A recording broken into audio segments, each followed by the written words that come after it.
Son las 10 de la noche y es la hora de opinar. Hoy tenemos un programa especial, estamos transmitiendo desde el Club de Industriales de la Ciudad de México.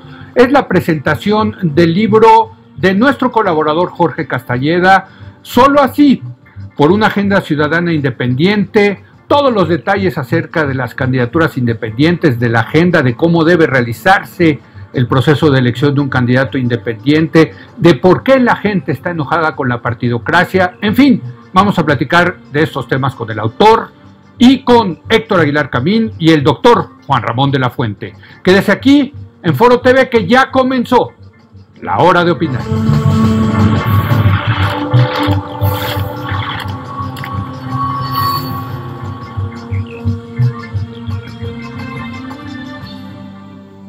Muy buenas noches, nos encontramos en el Club de Industriales de la Ciudad de México, donde Jorge Castañeda, nuestro colaborador de todos los lunes, está presentando su más reciente libro, Solo así, por una agenda ciudadana. Doy la bienvenida precisamente al autor del libro, Jorge Castañeda, muy buenas noches. Hola Leo, buenas noches. Bueno, doy la bienvenida también a nuestro otro colaborador de los lunes, a Héctor Aguilar Camín. Héctor, muy buenas noches. Buenas noches. Y nos acompaña, tenemos el enorme gusto de que nos acompañe en esta mesa alguien que queremos mucho en Es la Hora de Opinar, un gran destacado intelectual, exrector de la UNAM, exsecretario de Salud, en fin, el doctor Juan Ramón de la Fuente. Juan Ramón, muy buenas noches, gracias por estar con nosotros. Y bueno, pues vamos a comenzando, Jorge, si te parece, ¿por qué no nos explicas de qué se trata este libro, pequeño libro en tamaño, pero grande en ideas? No, bueno, ya me hiciste la hora de opinar y la semana, Leo. Es un libro, en efecto, muy breve, un librito, quizás podríamos llamarle un panfleto a la vieja usanza, barato, por cierto, $1 por página, o sea, no nadie se puede quejar, que tiene 3 objetivos, básicamente. Uno, en la primer tercio del libro, hacer un balance muy rápido, muy sucinto de la primera mitad del sexenio del presidente Peña Nieto, para tratar de explicar por qué impera en el país el enorme hastío, el enorme incluso repudio, que podríamos llamarle así, a la clase política, a la partidocracia, a buena parte de las instituciones, a los poderes federal, estatal, municipal, legislativo, ejecutivo, judicial, quizás con la excepción de la Suprema Corte, y hasta ahí. Que la explicación de todo esto está en lo que sucedió este primer trienio del presidente Peña Nieto. Y que ese hastío, ese repudio, puede quedarse en la indignación, puede quedarse en la simple... en el enojo, el coraje, o puede traducirse en causarse algo útil, positivo, constructivo. Y eso que yo llamo útil, positivo y constructivo, en mi opinión, en primer lugar, es una candidatura independiente a la presidencia en el 2018, 2, en una agenda ciudadana independiente, y 3, en una candidatura independiente única. Agenda ciudadana, ¿por qué? Pues porque consiste en lo que es distinto a lo que van a proponer los partidos, que cualquier candidato tiene que proponer, candidata tiene que proponer, porque son los grandes retos del país. Combatir la pobreza, combatir la desigualdad, mejorar la educación, reducir la violencia, reducir la inseguridad, aumentar la inversión en el país, crecer básicamente, que es el gran reto de este país, porque ninguno de los otros se pueden atender sin crecer, pero eso lo va a proponer todo el mundo. Y con razón, unas propuestas serán mejores que otras, pero básicamente eso es lo que todo el mundo va a proponer. Pero las candidaturas independientes pueden proponer cosas que los partidos no van a proponer. Un ataque frontal contra la impunidad, traducida en corrupción y violaciones a los derechos humanos. Eso no lo van a proponer los partidos y los candidatos de los partidos, porque si lo propusieran tendrían que terminar, como hubiera dicho el licenciado Echeverría. Creo que solo Alejandro lo conoció de cerca porque trabajó ahí con él, entonces lo puedo decir, sería un autosuicidio.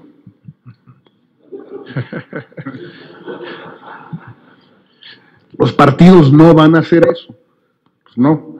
Y no van a proponer medidas draconianas, duras, en serio, contra la corrupción, contra las violaciones a los derechos humanos y contra la impunidad. ¿Qué quiere decir eso? Inevitablemente quiere decir mirar también hacia atrás. Y no van a mirar hacia atrás.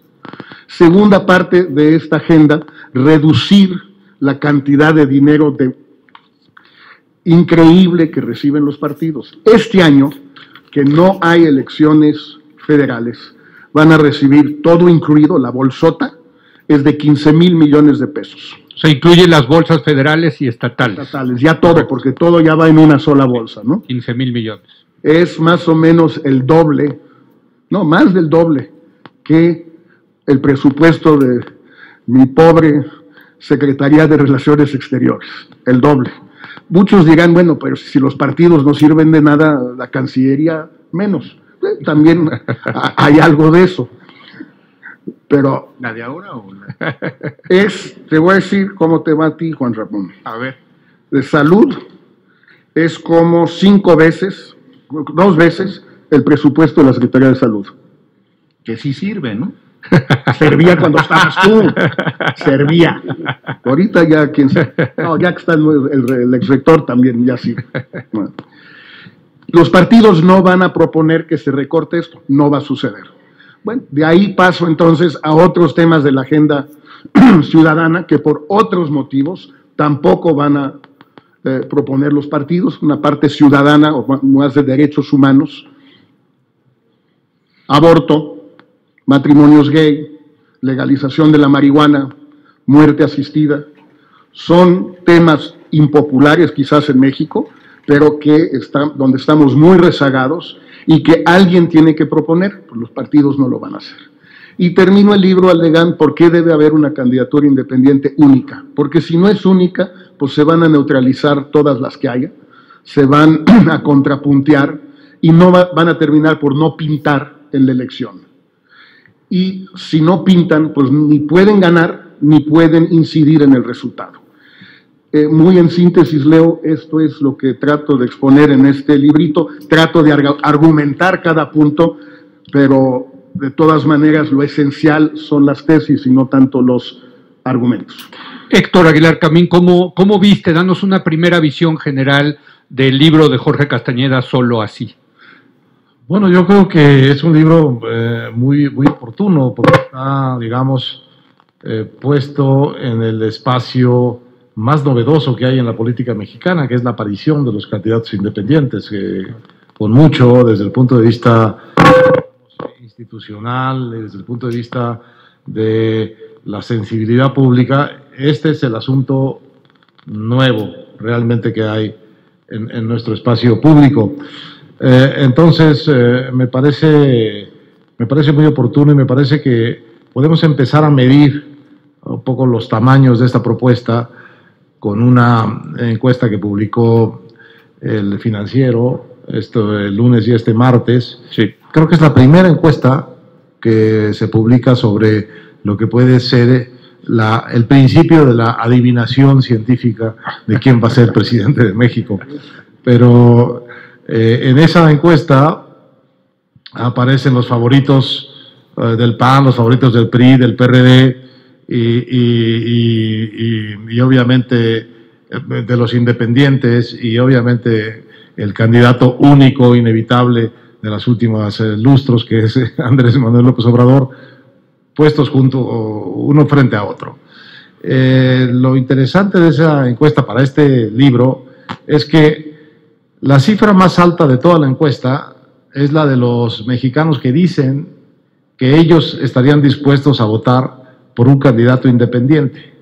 Eso es el 36% de las gentes que responden a la encuesta dicen que estarían dispuestas o dispuestos a votar por un candidato independiente. Bueno, ese es el espacio, vamos a decir, en disputa. Es la primera medición del espacio en disputa, o, visto constructivamente, del espacio que han abierto para los ciudadanos las candidaturas independientes.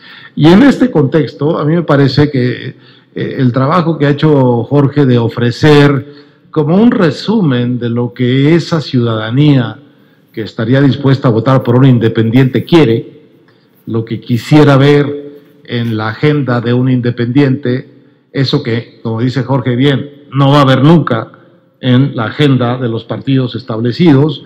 Me parece que este libro llena o empieza a llenar ese espacio, que puede ser un espacio muy grande. Y en ese sentido me parece un acierto político, editorial e intelectual empezar a discutir, como dice el clásico, supongando que vamos a tener un candidato independiente a la presidencia,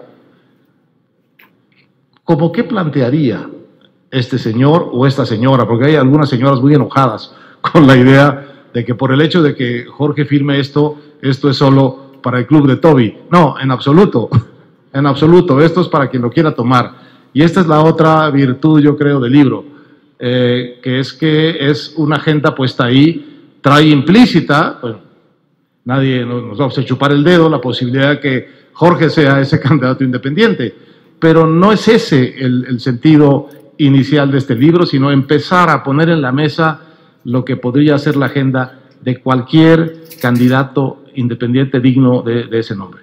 Pues un buen timing de Jorge Castañeda, que por cierto en su autobiografía confesaste, Jorge, que uno de tus problemas siempre había sido el timing. Entonces, digo, a lo mejor la política. No, a lo mejor se me está quitando el mal timing. Juan Ramón de la viejo. Juan Ramón de la Fuente. O lo refrendas, ¿no? ¿Quién sabe? No sabemos. Yo empiezo por agradecerte, Jorge, agradecerles que me hayan permitido participar de esta mesa, porque ustedes ya tienen un triángulo muy consolidado, ¿no? Entonces, pero quizá pensaron que podría agregar un poco de pluralidad y les agradezco mucho esa concesión. Empiezo por señalar que me parece que el libro es muy oportuno, porque creo que es un acierto tener este libro, muy en el estilo de Jorge Castañeda. Es, ante todo, yo creo que es un texto provocador, ¿no? Lo cual está muy bien, porque nos hace reflexionar, debatir, y si esa era la intención, pues yo creo que lo logra muy bien, y el hecho de que estemos aquí reunidos para hablar del mismo es una muestra contundente. El primer capítulo, Jorge abre muy en su estilo, ¿no? Lanzándonos algunas ideas y narrándonos algunos eventos que para muchos de nosotros no son conocidos, y entonces capta muy bien tu atención. El primer capítulo, la verdad que es breve, todo el texto es breve, pero el primer está muy interesante, porque de repente Jorge nos empieza diciendo: el 2018 no va a ser un problema entre izquierdas y derechas, ¿eh? Ese no va a ser el tema del 18 va a ser entre la partidocracia y sus beneficiarios y quienes no estamos de acuerdo con ellos. Entonces ya plantea, digamos, si su hipótesis acaba por ser cierta, ya lo veremos, ¿no? Entonces plantea una polaridad que es distinta a la tradicional en los procesos electorales entre izquierdas y derechas, conservadores y liberales, etcétera, etcétera. Y luego nos dice: miren, el actual gobierno se agotó rápido como resultado no de un pacto, sino de 3 pactos. Yo debo decir abiertamente que, bueno, yo conocía de un pacto, ¿no? En donde coincido con Jorge, en el balance. Los perdedores del primer pacto, del Pacto por México, son los partidos de oposición. Y yo no creo que haya sido por pactar, sino por la forma como después se procesó el pacto.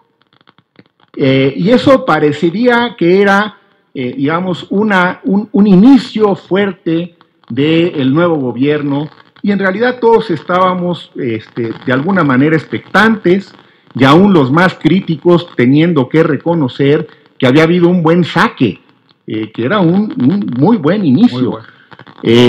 Pero luego Jorge nos dice: ¿pero qué creen? No hubo nada más un pacto, hubo otros 2. Y entonces nos narra un pacto que él de alguna manera percibe o conoce entre el presidente Peña y el expresidente Calderón, y luego un pacto entre lo que él define como el Estado de México y el grupo más cercano a Los Pinos. Y a partir de entonces articula una tesis que me parece muy interesante, es un análisis sin duda atractivo, para mí novedoso, y al final acaba diciendo, pero esto se acabó pronto porque no pudo superar este círculo perverso entre la impunidad, la corrupción y la violación a los derechos humanos. Y él hace estos tres señalamientos de manera muy contundente, muy en su estilo, diciendo un poco, ahí está el talón de Aquiles, ahí se fraguó no el colapso, pero sí, digamos, el declive de lo que pareció ser un saque muy atractivo. Y esto es solo el primer capítulo, por eso si no lo han leído hay que leerlo, realmente el libro está bueno, está bien escrito. ¿Tú quieres agregar algo sobre este primer capítulo? Sí, me interesa mucho el tema que pone Juan Ramón de cómo el pacto silenció a la oposición, porque yo no entiendo por qué no podían el PAN y el PRD pactar con el gobierno esas reformas y luego volverse, Jorge, los muy exigentes vigilantes de la ejecución de las reformas. Les hubiera dado tela de dónde cortar hasta el día de hoy. Podían haber sido los socios claros del proyecto y los exigentes opositores de que el proyecto se cumpliera paso a paso como había sido pactado. Creo que hubiera sido suficiente espacio, ¿no? Bueno, pero, a ver, hubieran podido hacer eso y seguir haciéndolo. Naturalmente. No lo hicieron. Tenemos un ejemplo el día de ayer. Pero lo que digo es que la complicidad venía de atrás. Estaba hecha desde antes, pero en fin. No, a ver, el día de ayer la Secretaría de Relaciones manda un paquete de, creo, 30 nombramientos al Senado. Nombramientos, uno puede considerar los buenos, malos, del servicio, no del servicio, mujeres, hombres, género, lo que ustedes quieran. Pero Acción Nacional tiene, y el PRD también, pero sobre todo Acción Nacional, tiene ahorita en su agenda fundamental la segunda vuelta. ¿Sabe qué, señor presidente? No pasa un solo cónsul, un embajador, si no hay segunda vuelta. ¿Qué tiene que ver la segunda vuelta con el cónsul en Alburquerque? Nada, salvo que usted quiere nombrar al cónsul en Alburquerque y yo quiero segunda vuelta. Es imposible, no quieren. ¿Pero por qué? ¿Por qué, Jorge? A ver, No sé. especulemos, ¿no? Bueno, entiendo. te invito Yo creo que especular, ¿no? yo creo que esa tendencia de los partidos de oposición a no ser oposición Sí. viene de una negociación previa que es, de alguna manera, la negociación básica de la democracia mexicana. A todos, la democracia mexicana, digamos que empieza con Fox, la decisión que toma es, en lugar de pelear con todos, repartirles a todos. Y les reparte mucho. Reparte dinero, sobre todo dinero, les da autonomía, les da impunidad, y a la hora de la hora, todo el mundo se acomoda con eso, porque como todos tienen gobiernos, como todos tienen dinero público, como todos hacen más o menos lo mismo a la hora de las elecciones, a la hora de la administración, todos tienen de alguna manera la mano metida en ese acuerdo. Y entonces, pues está bien, tú quieres como PAN acabar o meter a la cárcel a un corrupto del PRI, muy bien. Ya tienes un corrupto del PAN al que el PRI puede meter a la cárcel, o el PRI y el PRD, y así con el PRD, y así con el PRI, y así con el PAN. Entonces, ese acomodo no democrático, no competitivo de la democracia mexicana, tiene mucho que ver como antecedente en este acomodo de las fuerzas del pacto, que dijeron, ya pactamos esto, no nos decimos nada, y nos repartimos otra vez este pastel.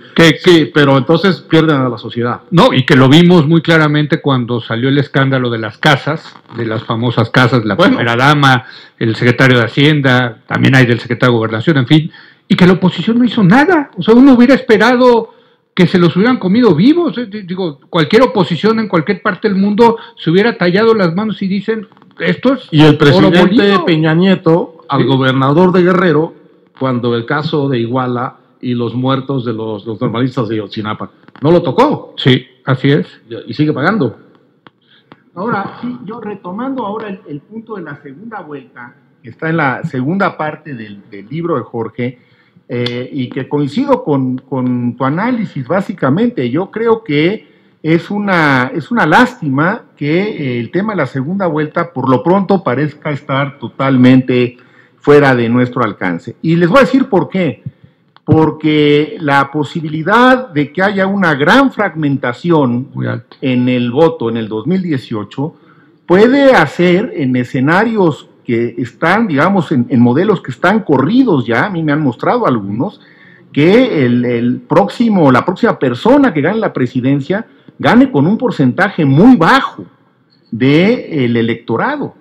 Muy bajo, mucho menos del 30%. Aquí hubo varios delegados del Distrito Federal que ganaron con el 24-25% de los votos. Bueno, entonces lo que yo me pregunto es, ganando así, ¿qué posibilidades reales tiene quien gane en ese escenario de realmente articular un programa de gobierno? Así es. Las cifras de la encuesta del Financiero que mencioné son, el puntero es López Obrador con 22.